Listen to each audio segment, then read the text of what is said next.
बोलिए सदगुरु कबीर साहेब की, संत समाज की, शोका कुल परिवार की। परम पूज्य साहेब जी, वंदनीय संत समाज, इस शोक सभा में पधारे हुए सज्जनों एवं भक्तिमती माताओं, आप सबको सर्वविदित है कि इस घर में नन्हे से बच्चा इस घर के गोद में आंगन में खेलने वाले इस घर को, इस परिवार को, इस गांव को और अपने पूरे दोस्त मित्र सगे संबंधी सबसे सदा सदा के लिए सबकी यादों में यादें बनकर इस दुनिया से चले गए। युवराज भाई एवं सुकृता बहन, इन दोनों के सुपुत्र कौशल कुमार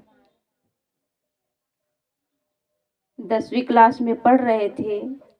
वह बच्चा इतना होनहार और सरल, विनम्र, बहुत ही सेवाभावी बच्चे थे। जब भी मिलते थे तो वह छोटा सा बच्चा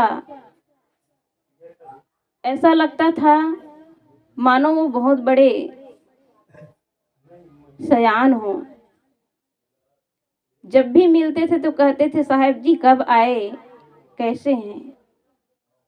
आजकल बच्चे संतों को देखकर दूर भागते हैं, लेकिन उस बच्चे के अंदर ऐसा शुभ संस्कार कि आकर बंदगी करना, संतों का सेवा करना, उनके अंदर उनके माता पिता ने एक सेवा का भाव रखा और वह छोटा सा बच्चा सबके दिलों में आज नहीं है, लेकिन सबके दिलों में ऐसा छाप छोड़ गया जो कभी भुलाया नहीं जा सकता। ऐसे हमें शुभ संस्कारी अपने बच्चों को बनाएं। यदि हम अपने घर परिवार में अपने बच्चे को शुभ संस्कार देते हैं तो बच्चा का माता पिता, ग्राम, सबका नाम रोशन होता है। हम इस संसार में आए हैं तो एक दिन सबको जाना है। ये संसार का अटल नियम है, जो इस धरा धाम पर आया है उसको एक दिन जाना ही होगा।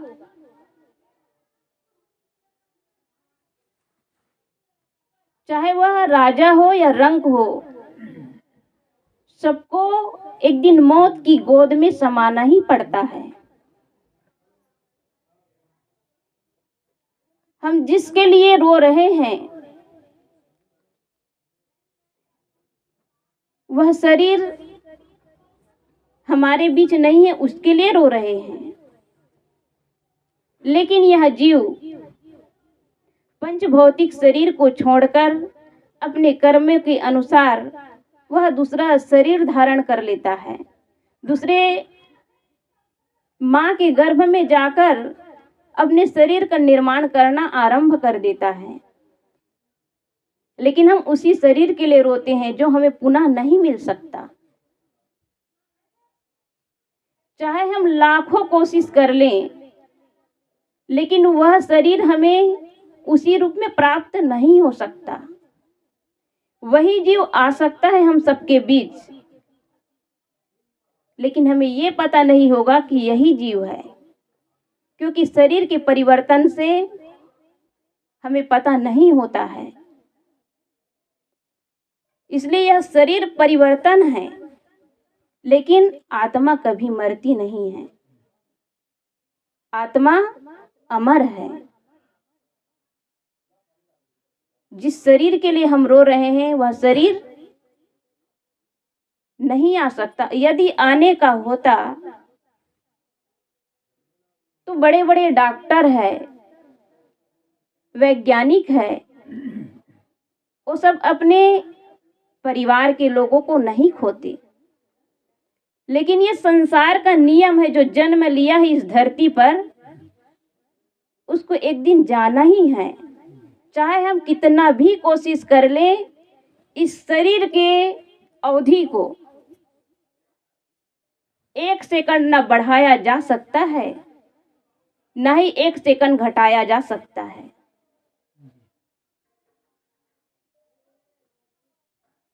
हम इसमें शोक करेंगे तो हमारा स्वास्थ्य खराब होगा।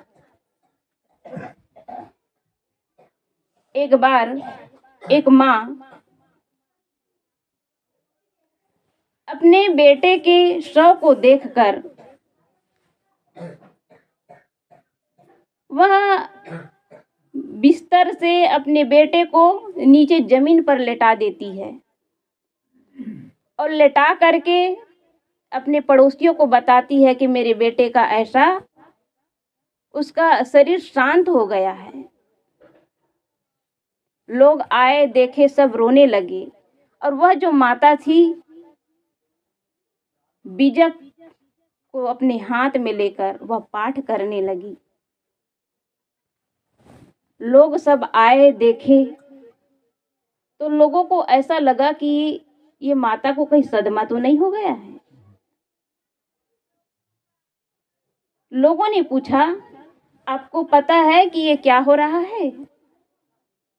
तो वह बीजक पाठ पूरा करने के बाद लोगों से कहती है कि मुझे सब कुछ पता है। जिस शरीर के लिए मैं अगर रोना चाहूं तो वह शरीर मुझे पुनः नहीं मिलेगा, और जीव के लिए रोना चाहूं तो जीव तो अमर है। उनकी बातें सुनकर लोग आश्चर्य में रह गए। ऐसा ज्ञानवान माताएं भी है। अभी हाल में एक गायिका माता है जो भजन गाती है। कहा जाता है उसके जवान पुत्र अभी खो गया। उनके जवान पुत्र को वो अलविदा कहते कहते वो उनके सामने भजन गाई, उत्सव के सामने। हम मानते हैं कि जो सत्संगी है उसको तो सिद्धांत का ज्ञान है, पंच भौतिक नश्वर है ये ज्ञान है, लेकिन उस माता को देखिए कितनी बड़ी साहस, कितनी बड़ी अपार शक्ति उनके अंदर कि अपने बेटे को सामने देखकर, उस शव को देखकर भी उसके मुख से भजन निकल रहा है। ऐसा क्यों होता है? उनके अंदर ज्ञान हो जाता है कि जिस शरीर को हम पाना चाहते वह शरीर नहीं मिलता है, लेकिन उनके किए हुए कर्मों को हम याद करें और वैसे हम अपने बच्चों को संस्कार दें। इसी को कहते हैं दुख में सुख निकालना। हमें इस संसार में कोई दुखी करने वाला नहीं है। दुखी करने वाला कौन है? हम स्वयं हैं। हम अपने आप को हम स्वयं दुखी करते हैं। क्यों करते हैं? जिसको हम अपना मान लेते हैं उसके बिछुड़ने में हम दुख महसूस करते हैं, लेकिन वो माना हुआ कुछ पल के लिए ही होता है, ये हम सब जानते हैं। लेकिन जो परिस्थिति आती है उस समय हमारा विवेक हो जाता है। उसी समय हमको ये समझना है कि ये जो पंच भौतिक शरीर है ये अपने अपने तत्वों में ये मिल जाएगा और यह जो जीव है ये अपने कर्मों के अनुसार शरीर धारण कर लेगा। एक बार एक व्यक्ति बहुत सुंदर मकान बनाया, बहुत ही सुंदर, बहुत ही लागत में मकान बनाया। और मकान बनाने के बाद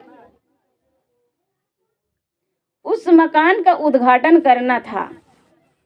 अपने पूरे परिवार के लोगों को, सबको बुलाए और उनके घर में सारे मेहमान आए। लेकिन उनके पुराने घर पे सभी लोग थे और जिस घर में, जिस नया मकान में उसको उद्घाटन करना था, वहां सारा सामग्री ले गए थे। आए हुए सारे मेहमानों के स्वागत के लिए सारा सामग्री वहां व्यवस्थित रख दिए थे।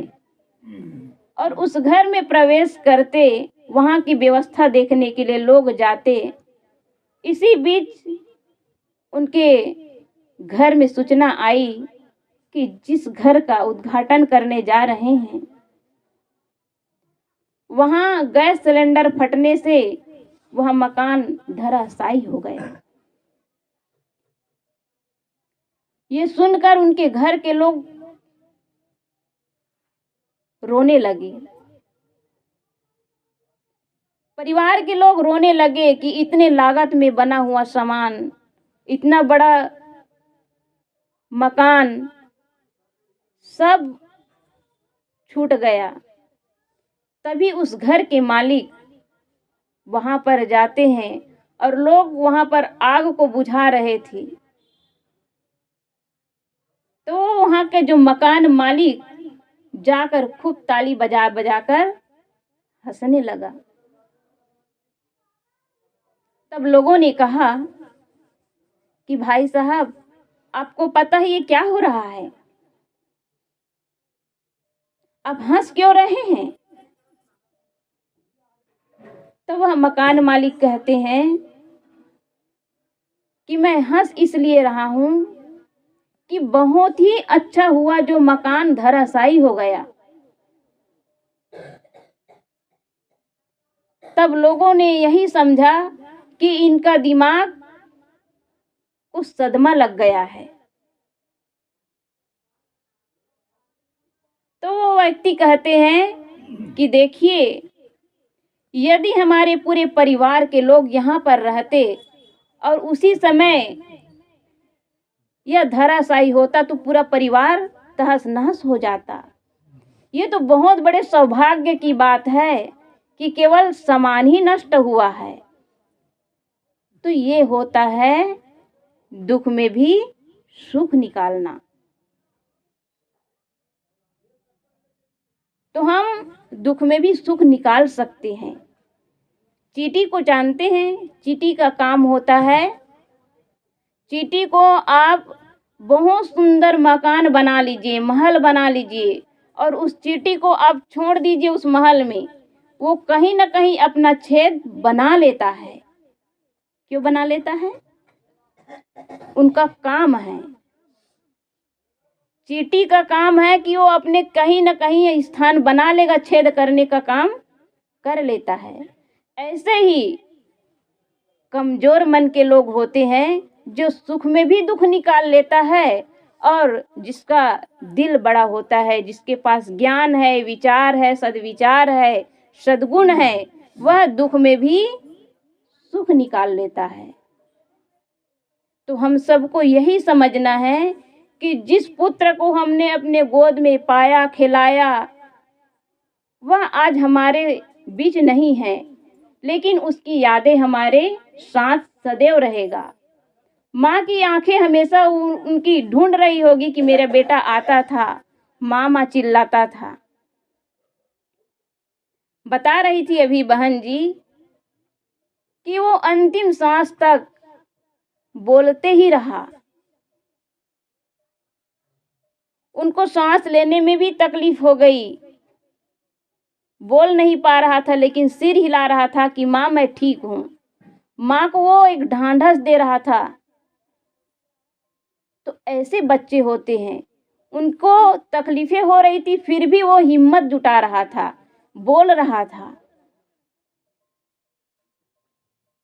तो एक माँ है जिसके हृदय में सदैव उस बच्चे के लिए उनकी आंखें अभी ढूंढ रही होगी, उसकी हृदय रो रहा होगा, लेकिन रोने से वो आएगा नहीं। उसकी यादें को हमको अच्छे रूप से देखना है कि ऐसे जो बच्चा मेरा था, आज एक और बच्चा है, उनको भी वैसे ही अच्छे से रखना है। कैसे? वह जो कौशल कुमार था, उनके अंदर इतना सरल, विनम्र, सबके साथ सेवा भाव का व्यवहार रखते थे। भाई बहन में आपस में खूब प्रेम। तो ऐसे प्रेम अपने सभी बच्चों को दें और उन बच्चों को यही संस्कार दें, क्योंकि ये जो जीवन मिला है एकदम क्षणिक है। जैसे बारिश के दिन में देखते हैं पानी का बुलबुला होता है और थोड़े क्षण में वो नष्ट हो जाता है। ऐसे ही हमारा जो शरीर है ये पानी के बुलबुले के समान है। ये किसी भी समय मौत आ सकती है। एक मकान का इंजीनियर बता सकता है कि यह मकान इतने अवधि तक सुरक्षित रहेगा, लेकिन इस पंचभौतिक रूपीय जो शरीर है, इस मकान को कोई नहीं बता सकता है। इसलिए जितना हमें समय मिले संतों के सत्संग, सद्विचार, उनके दर्शन से लाभ लें और अपने तन मन धन को संतों में समर्पित कर दें। ये मानव जीवन का पाना ही सफल हो जाएगा। और मैं उस कौशल कुमार को अपने हृदय से श्रद्धांजलि समर्पित करते हुए और उनके माता पिता को यही आशा करती हूँ कि वो अपने बच्चे के लिए दुखी ना हो करके उनके अच्छे विचारों को लोगों में अच्छे विचार दें और अपना अच्छे विचारों से चलें और उसकी याद को अच्छे विचार में लगा लें। और उनके भाई बहन हैं, वो अपने गांव में, परिवार में, समाज में ऐसा व्यवहार बना के रखें, किसी भी समय मौत आएगी तो हम जाएंगे तो ये दुनिया हमको याद करे,